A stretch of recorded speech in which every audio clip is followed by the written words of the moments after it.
on écrit une histoire des femmes qui ont été au front parce qu'ils étaient des résistants dans la lutte, dans toutes les luttes que notre pays a connues, il y a toujours eu des femmes au front. Et l'histoire ne situe pas le combat des femmes, c'est une autre injustice. Je demande à tous les historiens, hommes ou femmes, pour écrire l'histoire des résistances africaines, qui n'oublient pas les femmes. À tous ceux-là qui n'oublient pas les femmes, tous ces écrivains, tous ces historiens. Et bien sûr, sur le plateau, on a aussi la chance, je vais dire, d'avoir un de ces écrivains qui nous vient de Londres. C'est un panafricaniste également très engagé avec sa plume. Il nous vient, comme je le disais, de l'Angleterre, notamment de Londres. C'est monsieur Michel Awane. Michel Awane, bonsoir. Bonsoir Bachir. Et merci d'avoir accepté notre invitation. Merci, c'est le plaisir pour moi d'être ici. Et je dis merci également à tous ceux avec qui j'ai eu à causer tout à l'heure. Et j'ai dit bonne fête de femme à mon épouse Joséphine Naningue Awane. Voilà. Alors, comme je le disais, vous êtes un panafricaniste, vous nous venez de Londres, vous êtes du passage et j'ai quand même eu ce privilège de vous retenir afin de passer sur ce plateau, nous faire un témoignage vivant. Je voudrais savoir, Afrique Média, comment est-ce qu'il est perçu là où vous êtes? C'est une chaîne qui nous fait plaisir, c'est une chaîne qui redore le blason même de l'Afrique, c'est une chaîne qui fait plaisir aux Africains de la diaspora et c'est une chaîne qui, pour nous, représente ce que nous, les Africains, nous recherchions depuis des années. Et nous avons le plaisir d'avoir cette chaîne qui révèle, qui relance le débat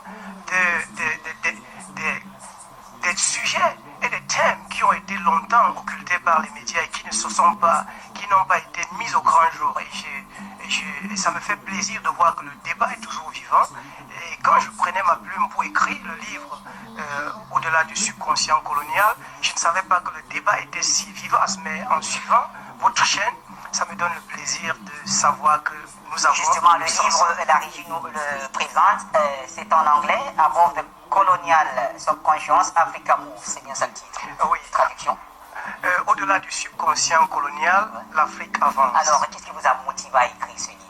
C'est un cri de cœur et surtout de révolte d'un Africain avisé, surtout qui recherche la vérité et qui veut exposer les sujets qui sont d'ordre normalement politique et social, mais surtout qui montrent au-delà que l'Africain est un homme qui est capable de tout faire et qui est, malgré les attentes, les attaques de toutes sortes et malgré peut-être tout ce que les gens ont fait pour bannir et ternir l'image de l'Africain reste celui-là qui est en réalité le géniteur de l'être humain. Oui. Alors, s'il fallait résumer votre livre, le contenu, c'est quoi? Alors, vous avez vu un peu, quand Patient Parfait d'Homme nous parle des livres sur ce plateau, il prend quand même la peine de nous donner un petit aperçu du contenu.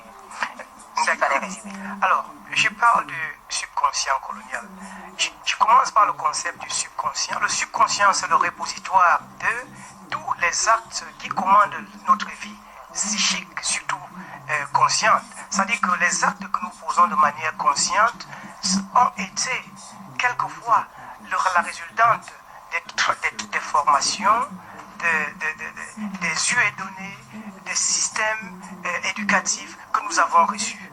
Alors, je montre dans ce livre que depuis plus de 5 siècles, depuis la traite négrière, depuis l'esclavage, les Africains ont été martyrisés, subjugués et surtout annihilés à travers des systèmes qui ont été mis sur place pour pouvoir leur faire croire qu'ils n'étaient rien, qu'ils étaient à la limite moins qu'hommes. Alors, ces systèmes, au fur et à mesure, se sont traduits dans les systèmes administratifs, dans les systèmes scolaires, dans les systèmes éducatifs et surtout dans les politiques internationales pour rayer l'Africain au second plan. Est-ce que dans le livre, vous vous contentez juste qu'est-ce que je dis, de dénoncer tout simplement? Non, oui. Pas du tout. Le livre part d'un constat que les Africains ont lutté pour l'indépendance. Et nous avons les Est-ce que dans le livre, on retrouve des propositions adéquates pour aider cet Africain à comprendre que above des subconscious, l'Afrique masse au point. Évidemment, Bachir, je parle du concept que nous avons eu l'indépendance, mais elle était plutôt physique. Les gens se sont déplacés de l'Afrique pour l'Europe, mais ils continuent à perpétrer les mêmes choses. Et l'Africain reste. L'indépendance totale de l'Africain viendra du point de vue psychologique. Nous ne pouvons pas nous dire ou nous déterminer ou nous faire être libres si nous ne sommes pas libres psychologiquement et intellectuellement. Alors les systèmes organisés tels que la fraude, le vol, les abus, la moquerie, la pitié, qui ont été développés par les Occidentaux, nous font croire qu'en réalité, nous sommes des sous-hommes et par conséquent, nous devons nous comporter comme des Est-ce sous-hommes. qu'en un mot, on peut dire que vous écrivez contre l'Occident? Non, pas du tout. Parce que j'écris aussi contre. J'écris aussi parce qu'il y a des solutions, il y a des choses que nous devons faire, il y a ce que l'Occident fait, que nous décrions, mais il y a aussi des choses que nous devons faire. Nous sommes un être humain, nous sommes des êtres humains avant tout, et nous avons la possibilité. On dit que à tout ce que l'on veut et tout ce que l'on peut faire, croit qu'il peut faire sans le douter, il peut le faire. Mener un tel combat en étant, entre guillemets, en territoire ennemi, ça ne vous expose pas? Non, c'est plutôt un avantage que j'ai parce que mon livre, je veux que les Occidentaux, parce qu'ils sont certains, la plupart sont ignorants de la vérité. Ils parlent de l'Afrique comme c'était un quartier. Ils parlent de l'Afrique comme c'était un village. Ils parlent de l'Afrique comme c'était un seul pays. Et pourtant, c'est 50 pays. 54. 54. Alors je vous prends quelques secondes, parce qu'en fait, donc, vous êtes notre spécialiste des livres sur les antennes d'Afrique Média. À première vue, quand vous lisez juste la première de couverture que la régie va encore nous faire le plaisir de mettre en image. Voilà, Above the Colonial Subconscious Africa Move. Je pense qu'il faut commencer par féliciter l'auteur. C'est une très bonne chose de voir que les Africains ont finalement décidé d'écrire leur propre histoire. Parce que, vous savez, les schémas que nous avons de l'Afrique souvent, ce sont des schémas qui nous ont été imposés. C'est une espèce de formatage même de la vision que nous avons de nous-mêmes et que finalement nous ne finissons pas projetés à l'extérieur de l'espace de cette vision-là. Donc je pense qu'il est question, je n'ai pas encore lu le livre, faut le mettre. Quand je le relis, j'aurai un avis bien précis. Mais je donne un exemple. J'ai eu la chance de suivre une discussion entre deux professeurs d'université. Et l'un qui expliquait à l'autre que quand on parle de musique, nous sommes sur le plan culturel, là, la musique suprême, c'est la musique classique. Ce sont les Beethoven, ce sont tous ces grands, les Mozart, les Bach, Jean-Sébastien Bach, etc. Et l'autre essaie de lui expliquer que non, les médias là, c'est-à-dire les xylophones, quand ça joue, ça le transporte autrement. Alors, alors je vais me surprendre. Le problème, c'est que le premier qui tenait la première thèse de la musique occidentale, il était passé par un séminaire. Et dans le séminaire, on leur a inculqué.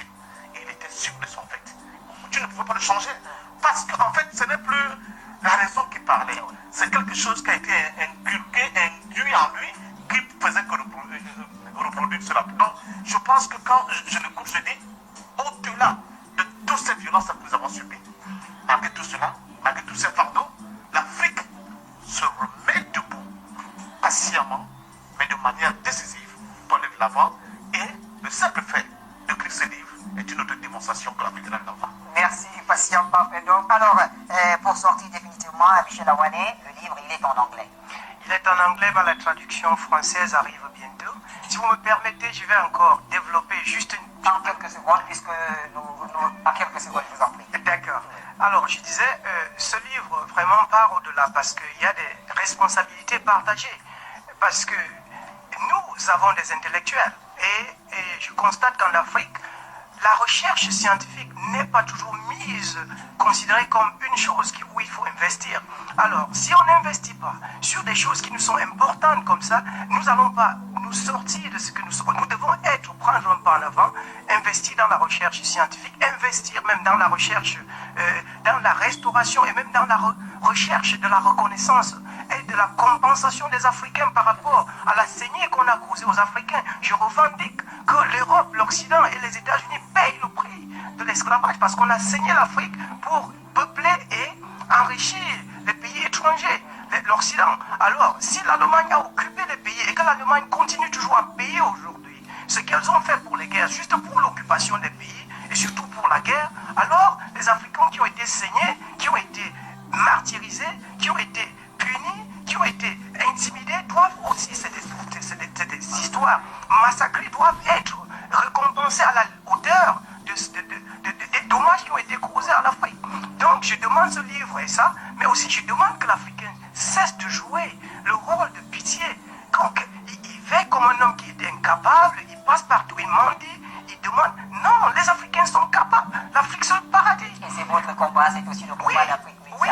Alors merci en tout cas Michel Awane d'avoir accepté de passer. C'est une visite claire, c'est vrai, vous repartez, vous allez prendre le vol dans quelques jours. Merci déjà d'avoir accepté l'invitation. Merci. Voilà. Nous allons à présent poursuivre ce débat avec ce que